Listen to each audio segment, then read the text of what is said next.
लंबे समय से संविदा नियुक्ति की मांग को लेकर मनरेगा कर्मचारी संघर्ष कर रहे हैं, लेकिन राज्य सरकार इन्हें आश्वासन के अलावा कुछ भी नहीं दे पा रही है। मनरेगा केंद्र सरकार द्वारा चलाई जा रही वह योजना है जिसके तहत हर ग्रामीण को साल के 365 दिन में से 100 दिन का रोजगार दिया जाता है, लेकिन राज्य सरकार इस योजना को अपने कब्जे में लेकर चहेते एनजीओ के माध्यम से संचालित कर रही है और एनजीओ इन मनरेगा कर्मचारियों से बिना वेतन के काम करवाते हैं, जिससे तंग आकर मनरेगा कर्मचारी एनजीओ के खिलाफ भूख हड़ताल पर बैठ गए। इस दौरान शासन प्रशासन की तरफ से कई लुभावने आश्वासन भी दिए गए। हमारी एक मांग है, एक सूत्री मांग है कि हम लोगों को ठेकेदारी पट्टा से हटाकर हम लोगों को सरकारी संविदा पे किया गया, क्योंकि पूरे हिंदुस्तान में मनरेगा कर्मी सरकारी संविदा पे हैं और हम लोग केवल उत्तरांचल के ही ऐसे हैं जो सरकारी संविदा पे नहीं हैं। और हम सभी प्रदेश के मनरेगा कर्मी यहाँ पे इकट्ठा हो गए हैं। हम लोगों का अभी कर्मी कंसन चल रहा है। अगर हमारी मांगें जल्दी से जल्दी पूरी नहीं हुई तो हम भूख हड़ताल में जाने के लिए बाध्य होना पड़ेगा। तो इस बारे में शासन प्रशासन से कोई वार्ता? जी हाँ, 13 मार्च 2011 को हमने जोगीवाला में कौन सा सारथी वर्डिंग पॉइंट में श्री बिशन सिंह चुफाल जी को, विजय वर्तवाल जी को जो ग्रामीण विकास मंत्री है, उन्होंने हमारे बीच में आके कहा है कि हम आपको होली का तोहफा देंगे, लेकिन 5-6 महीने बीत जाने के बाद भी उन्होंने इस घोषणा पे कोई अमल नहीं किया।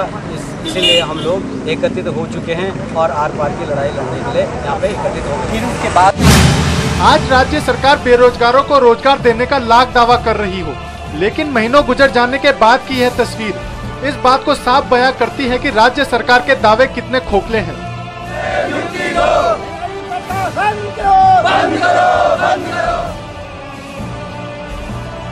अब जरा ध्यान से देखिए इस नजारे को। यह एक बेहद प्रसिद्ध फिल्म का सीन है जब बीरू को बसंती से शादी करनी होती है, लेकिन बसंती की मौसी तैयार नहीं होती, जिनको मनाने के लिए बीरू पानी की टंकी का सहारा लेता है और कूदने की धमकी देता है, जिसके बाद मौसी दोनों की शादी के लिए मान जाती है। अरे भाई बात क्या है? तुम सुसाइड क्यों करना चाहते हो? ये मत पूछो चाचा, ये बसंती है ना, इससे मेरा लगन होने वाला था चाचा, लेकिन इसकी बुढ़ी मौसी ने बीच में भांजी मार दी। और अब जरा इस नज़ारे पर अपनी नजर दौड़ाएं।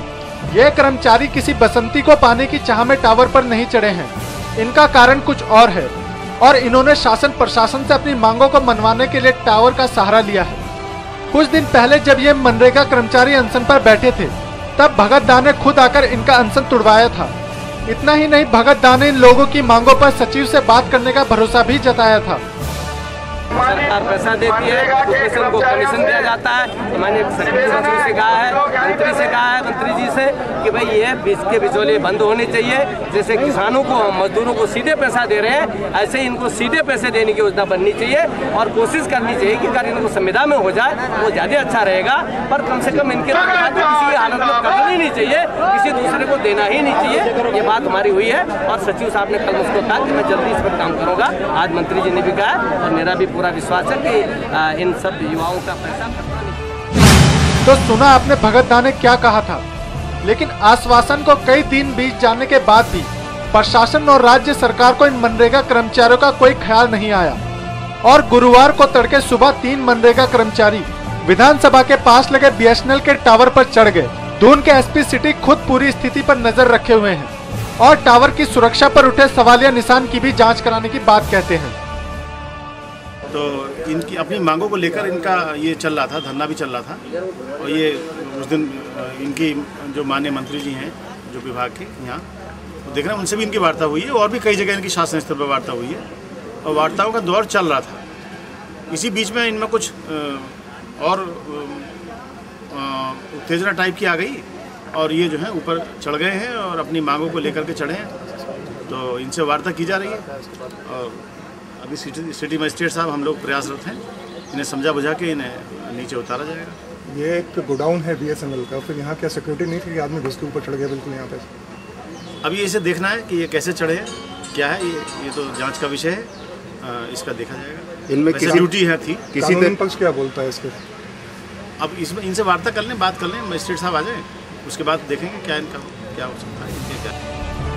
नेताओं के आश्वासन और प्रदर्शनकारियों की मांग मनवाने के लिए प्रदेश में टावर, पानी की टंकी पर चढ़ना एक आम बात हो गई है।